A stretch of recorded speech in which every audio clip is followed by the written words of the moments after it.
I thank you for joining me. I'm going to be reading the Earth class notes written by the 12th Apostle, entitled A Mighty Thor.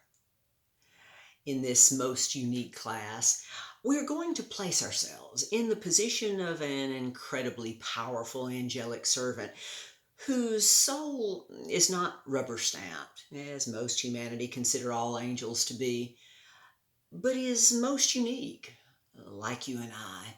One of the first sons of Lucifer, possessing freedom of choice, having been intensely tested, yet chose to remain a faithful, loyal servant to his God, whom Thor has personally known for a very long time.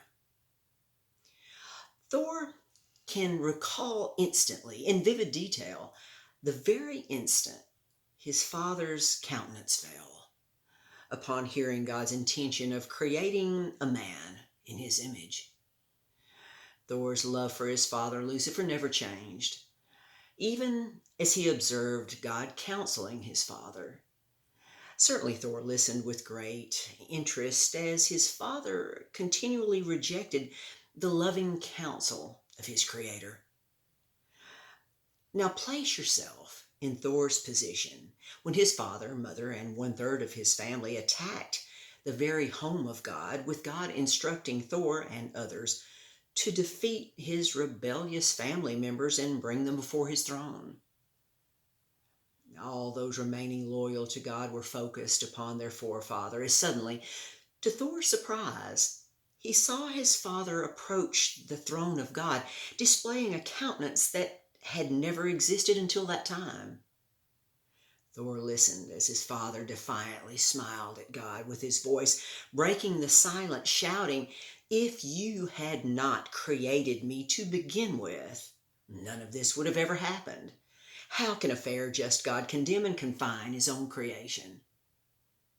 This was immediately followed by screams of "unfair, unjust" by those who followed Lucifer in rebellion.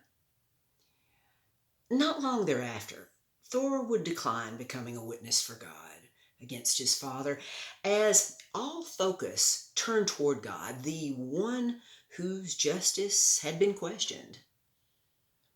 As time went on, we see God's beloved only begotten Son, in obedience to the will of his Father, hang naked upon a cross, giving his holy, sinless life as a final judgment for the consequences of all sin, evil, and death.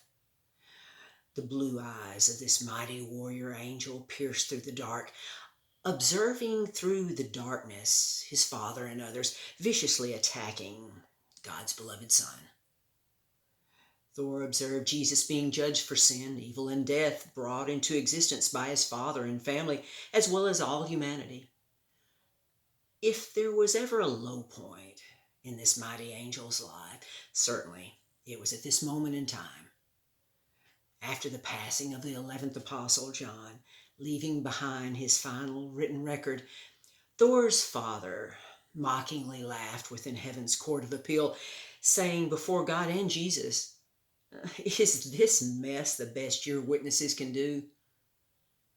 As the sixth and final day of spirit and mortal time drew close to its end, Lucifer saw his appeal gaining momentum, as the two legally required witnesses were nowhere to be found, nowhere upon the earth.